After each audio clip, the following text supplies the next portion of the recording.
I'm delighted to be here. So thank you all for inviting me. If you don't feel like you're dealing with some chaos in life right now, you can probably just sign off and go do some yard work or something, because that's what I've been thinking about. And I bring greetings from the other Washington out here. You guys are at ground zero for the chaos machine right now, and I'm up here at a once very quiet and friendly, now quite contentious border.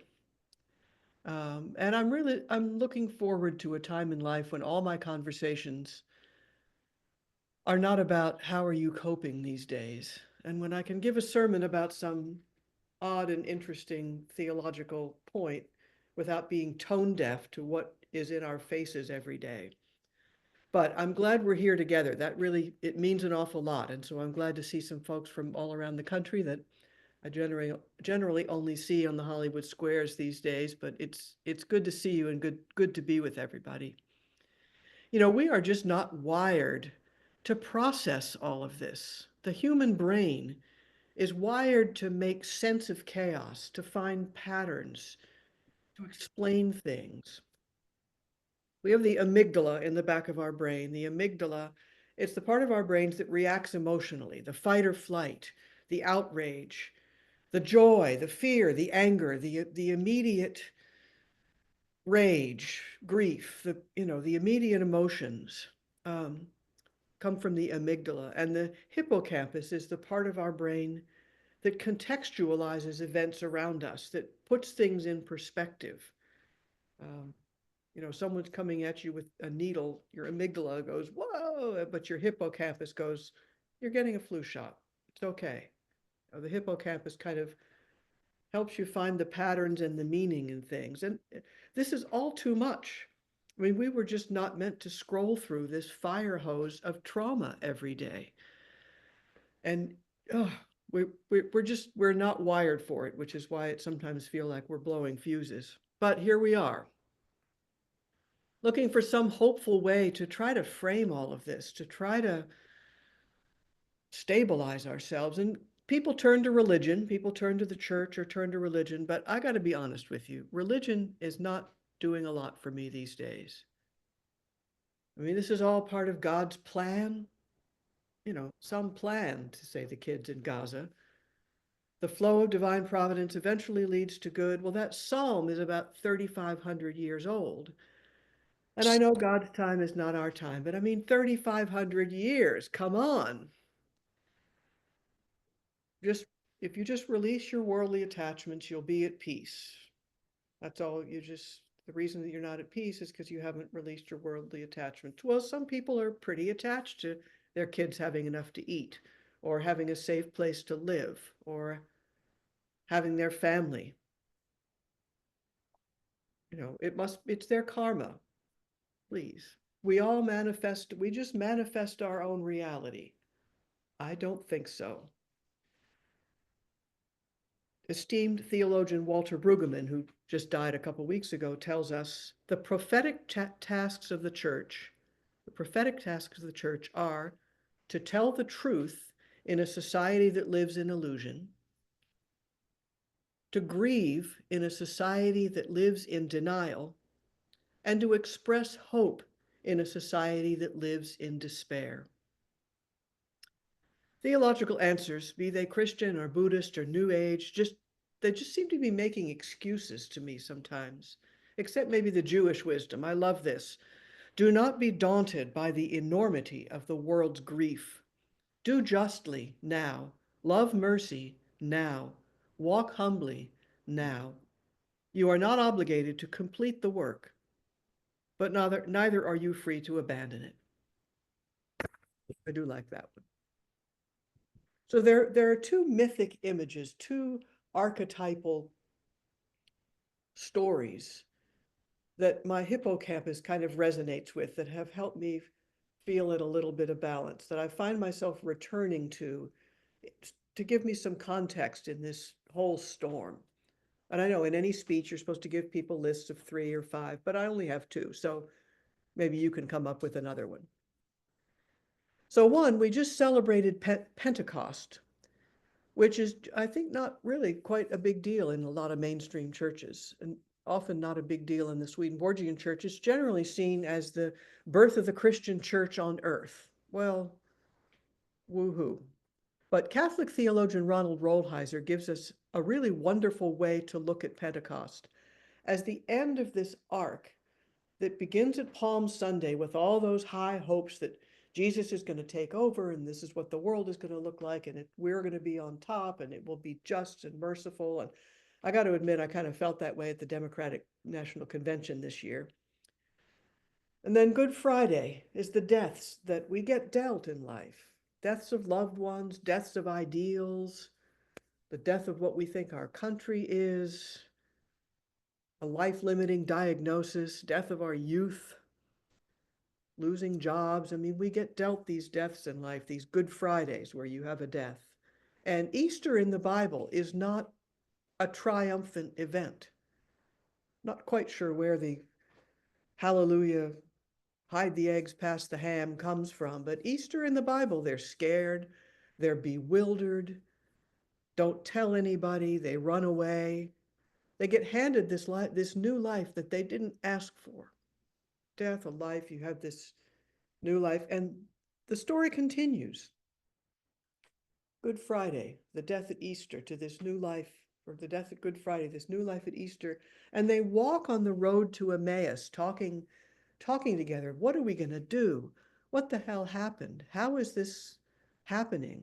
How did our country get this way? What is our foreign policy? All of the questions that Rich talked about with the venerable.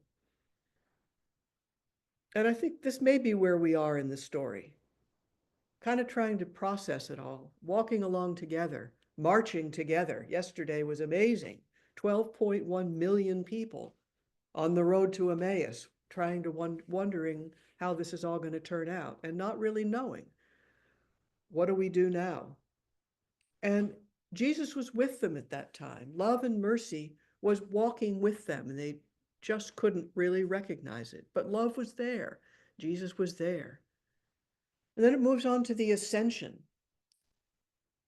which we don't quite know what to make of in the Bible, because Jesus kind of goes up like, I don't know how to operate this thing. And he goes off into the sky and they all say goodbye and up he goes. And it's kind of a strange image, but it's how we let go of images we have of how life has to be.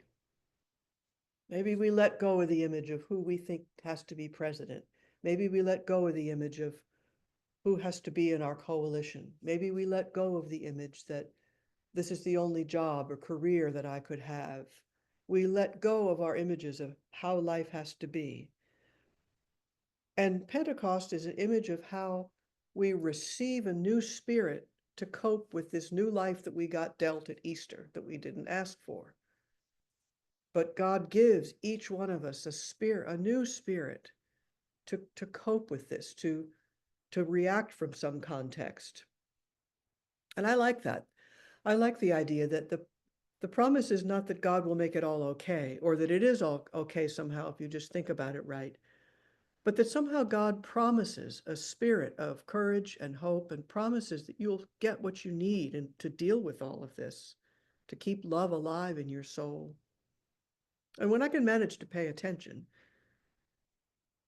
I do notice the way that my spirit is buoyed up in the world every day by other people, by the natural world, by music, by art, by humor. When I stop doom scrolling, put the phone down, I notice the things that are true, noble, right, pure, lovely, admirable, excellent, or praiseworthy. So I'm very hopeful that the story's not over and that this new spirit is unfolding and we're not aware of it. We're not consciously aware of it. And it doesn't all come at once like, okay, now I've got a new spirit and here's what I'm going to do, but that it is unfolding deep, deep within us, individually and collectively. And the story's not over. So that's kind of my first mythic image, is that arc from the hopes of Palm Sunday through the death, through new life that you don't want, through processing it all, through letting go of how you think life has to be, to being able to deal with it because God has given us a new spirit. And I love that image of Pentecost. So the second mythic image that's given me some context in this chaos. I'm just back from 6 weeks in Turkey and Greece, which is the Disneyland of ruined empires. Thousands of years of toppled empires, hundreds of kings, pashas, sultans, emperors, generals, monarchs, grand viziers, emirs, princes, a janissary army, soldiers, people in power. You can't keep track of it all. And everywhere you see ancient villages that have been built upon, only to be ruined and built upon again, and Mother Nature devours everything else. So you just look out, you think, well, that was a palace once, and now the fig trees are eating it. My favorite picture from the trip, I took a picture of weeds and grass just growing over these 400-year-old cannonballs. You know, the Mother Nature, the earth is just eating our cannonballs. That was a very hopeful image to me. And underneath this empire and this czar and that grand vizier and this king and that general and underneath it all, just this unbroken stream of humanity.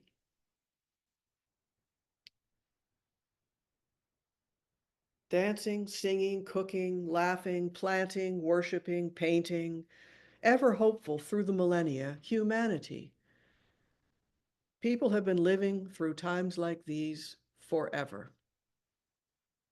And this arc from the hopes of Palm Sunday through the death of Good Friday and the uninvited new life of Easter and on to the courage of Pentecost, it's as old as time.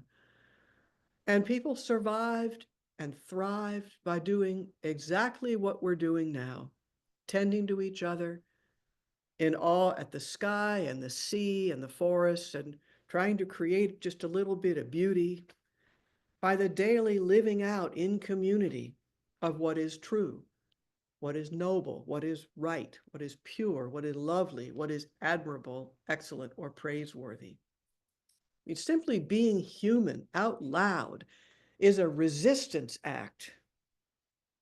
Cooking for your friends. I refuse to stop nourishing others. Planting petunias and geraniums on your porch. I refuse to succumb to the ugliness and fear. Loving the earth. I'm committed to what is more enduring than an election cycle. Cole Arthur Riley, the author of the inspiring book Black Liturgies, writes this wonderful thing. It can feel foolish to marvel at the stars when the world is burning, or to find the world beautiful when you've known it to betray you. But wonder is a liberation practice, a reminder that we contain more than our tragedy. Beauty is our origin and our anchor, and it's our human history. I think students should be learning the dates of resistance movements, not the dates of battles and monarchies. Between 1987 and 1991, Estonians, along with Latvians and Lithuanians, engaged in an intense period of nonviolent resistance and peaceful protests that ultimately led to their independence from the Soviet Union. And choral singing was a huge part of this resistance. I mean, Pete Seeger and Woody Guthrie had nothing on tens of thousands of Estonians in these massive public gatherings singing for freedom and independence. There's a documentary about how powerful it was. It's called The Singing Revolution. And I mean, imagine if the 25,000 people in Manhattan yesterday that gathered for No Kings were all singing a joyous song together. It's pretty amazing.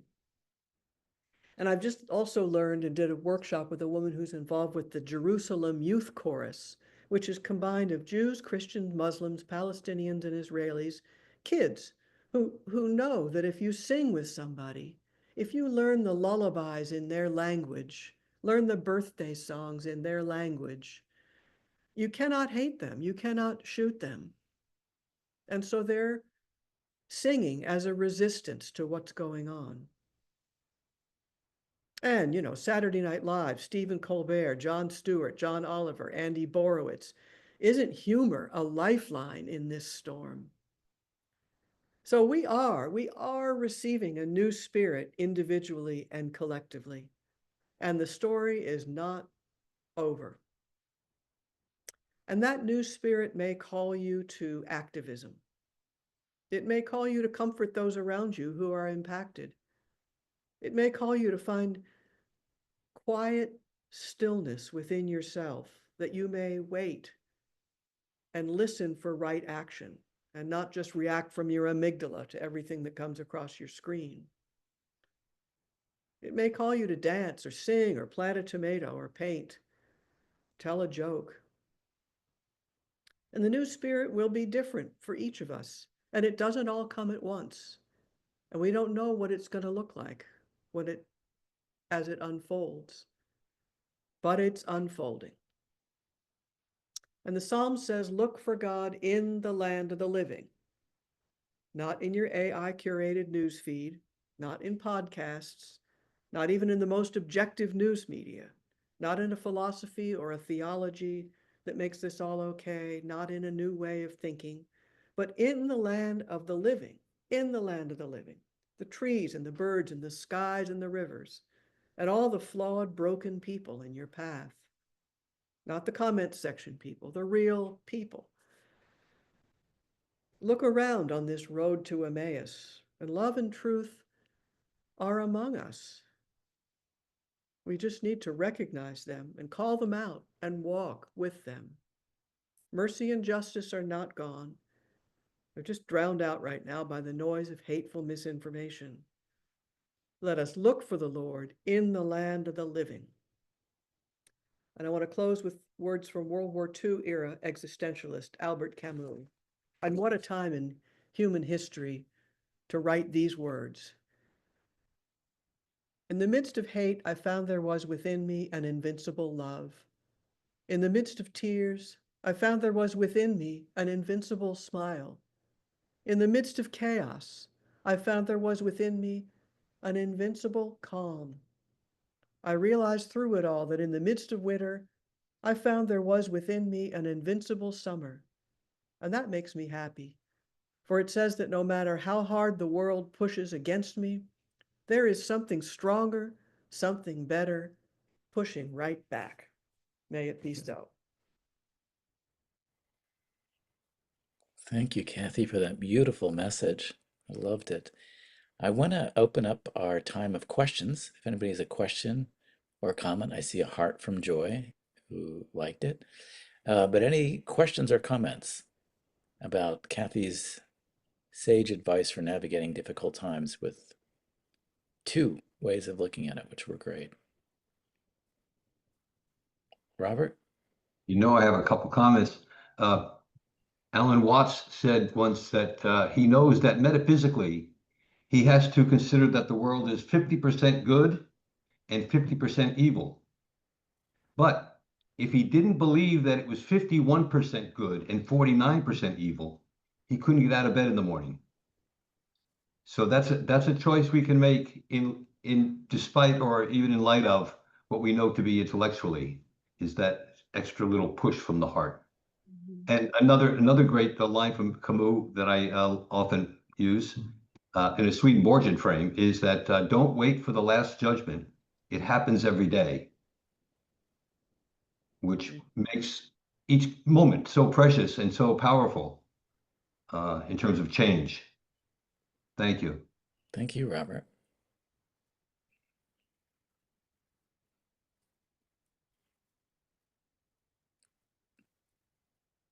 Anyone else with a question or a comment?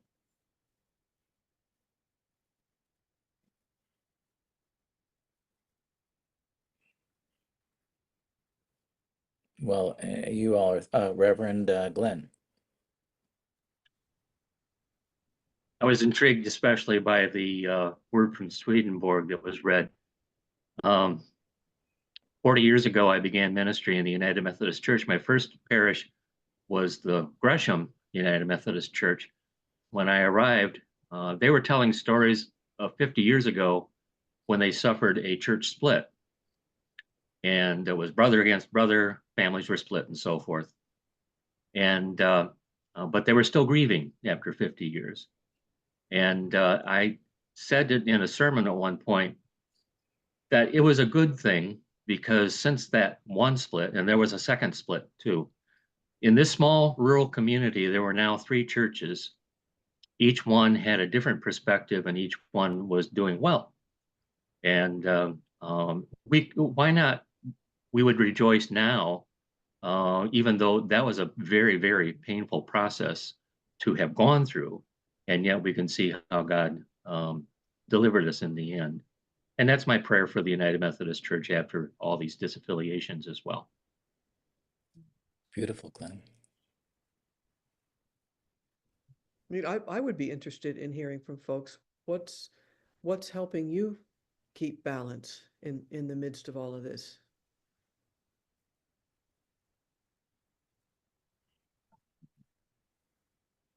Okay, I will answer. Part of my ability to, I guess, keep that, hang on. I do this because I can maybe hear you all a bit better. But truth, I go to church every Sunday from my home because I'm unable to leave it on my own. And I go to 5 or 6 different services, one of which is this one, which ends my day and is always very helpful. Truth be told, I have some, I've done a lot of reading. I've listened to a lot of different people. I've listened to podcasts.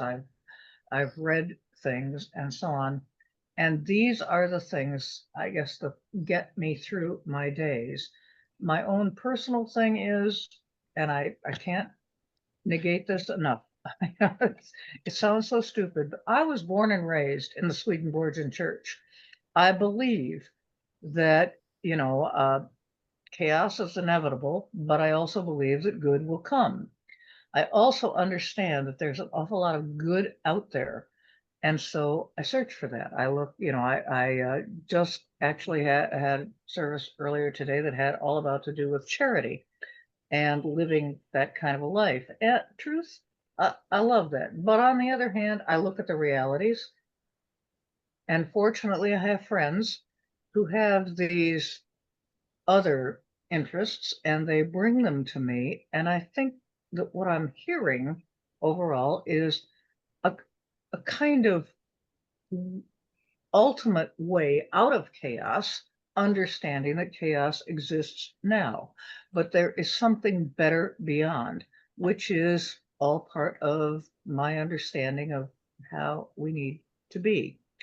What you have said today, Kathy, I can't begin to tell you. This was just so powerful. I'm going to come back and listen to this again. But it was really, really helpful because you are honest, you are clear, you are dedicated, you are understanding, and you have great insight. So thank you. Thank you for that. Thank you. Matai raised an interesting question in the chat, said, the hardest part of the chaos for me is to see so many good people who've turned toward hate and anxiety. I experience that as sadness. I wonder if you have thoughts on navigating that. And no, because I just avoid that. I'm kind of a chicken, and I avoid conflict. And so I live in an area of, I live in a sort of blue, I live in a blue state in a pretty blue city. And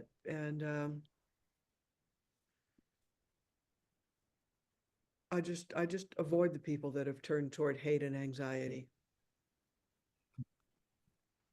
Rich might have some better thoughts on that, because Rich, I know you do a lot of bridge building, and I just do a lot of like troll hiding under the bridge. Hiding. Yeah, my experience is that right now, I always like to describe it as a choice between compassion and contempt. And I think contempt has a very good marketing campaign. If you really are condescending and critical and hate the other side or a other person or who has a different worldview, it'll protect you. You'll be stronger and you'll win. I think that's sort of and so it's a moment where that false story is being taught that you'll be more successful in contempt. And so therefore people are, I think it becomes a tit for tat arms race. I hate you more. No, I'll hate you more. I'll hate you more. I'll hate you more. We had assassination of a member of Congress. And within minutes, both sides were trying to claim who the assassin was for the other team or their team or the other team or their team, without much regard for the death. You know, I've been saying for a long time that we're going to end up in violence. That's where contempt, that spiral of contempt will take us. And as Kathy said in her sermon today, many civilizations have come and gone based on that. It usually starts internally. It's not just outside forces. So how to navigate it is, I think, what we're trying to do here and what you're trying to do in your spiritual life, which is in all the activities that you do, bringing compassion into it and getting activated. I think no small deed of love is unimportant. And then if you're built for it to become an organizer or to become a teacher, a trainer, or something of people to show a different path. So I think that would be some suggestions I have. Annabelle, did you have a question in the chat? Or is that just a +1? I don't know. No, I just wanted to point out she was a member of the Minnesota State Legislature, not Congress. I'm sorry, state legislature, Yes. former speaker, right? Yeah. Mhm. Okay. Thank you. Sue? Yeah, I apologize for coming late. And I really enjoyed what I did here, Kathy. I look forward to listening to the whole thing. I'm pretty much keeping my head down and continuing to work on the denomination's history. And this is not as unusual as people think it is. This country has been through many times when there's been very consistent division in the country, and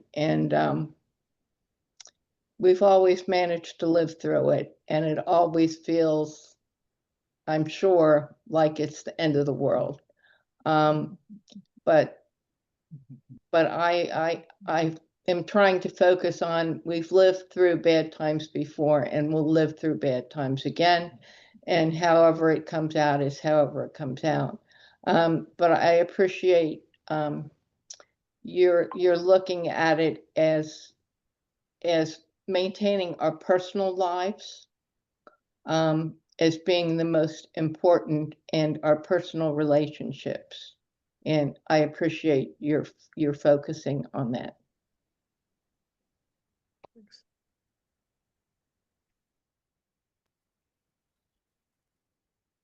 Thanks, Sue. I think that historical way of looking at it is very important. We get caught up in our moment and think nobody's ever been through anything like this before, and we just have to look back at history and the history of our church and the history of our country.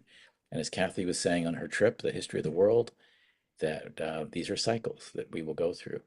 For me personally, and this could be my naivete, I think we're going to come through better for this. I actually believe it's a dark night of the soul experience for a culture where everything, you know, we know that when you die, you see your sort of life review, and when you regenerate, you go to another level. I think we're seeing all the shadow side of our culture right now, and I think we have to confront it, and people we have to run with it, and I think there's a divine purpose in it. But maybe that's maybe my coping mechanism. But I like what Sue said about Kathy's just a million different ways to have joy in your life, whether it's what you're planting or whether you're having dinner with friends. Don't be consumed by this, because that's, in a way, that it wins in that sense. And Joy shares in her comments that in her work, where she's chaplain and she's supporting people and who are grieving and so forth, that keeps her grounded. And I really appreciate that, Joy. I know in my own life that's helped me too, is helping others, particularly when you think, oh my gosh, I think I have it. So I think I have it to look at this person and I can help them. And now look at the joy they have. I can learn from them. That's been my experience. Annabelle, I see your hand is up.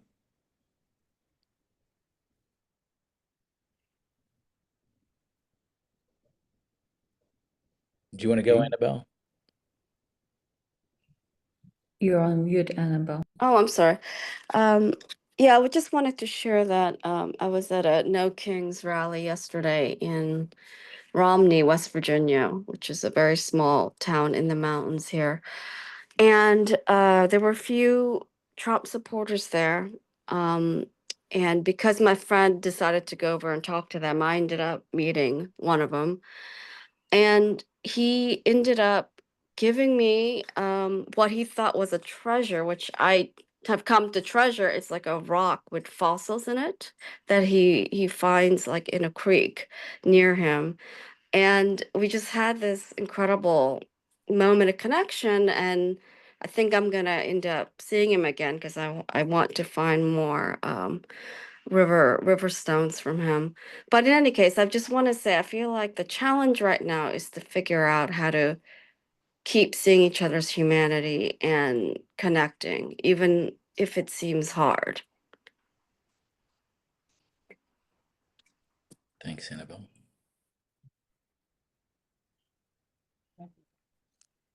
Just want to see if there's anybody who hasn't had a chance to speak yet. I'm going to really appreciate the Holy Week connection with the Ascension to the Pentecost. For me, that was also very powerful. I love that. It's this Catholic theologian, Ronald Rolheiser. I can't remember the name of the book, but he sort of outlines that whole arc from Palm Sunday to Pentecost. And boy, that really stuck with me. Yeah, it will stick with me as well. I Yeah. appreciate that. Thank you. Love that. So thank you, Kathy. We appreciate it very much, sharing your together. wisdom as we Thank- navigate these challenging times with those Right. beautiful insights.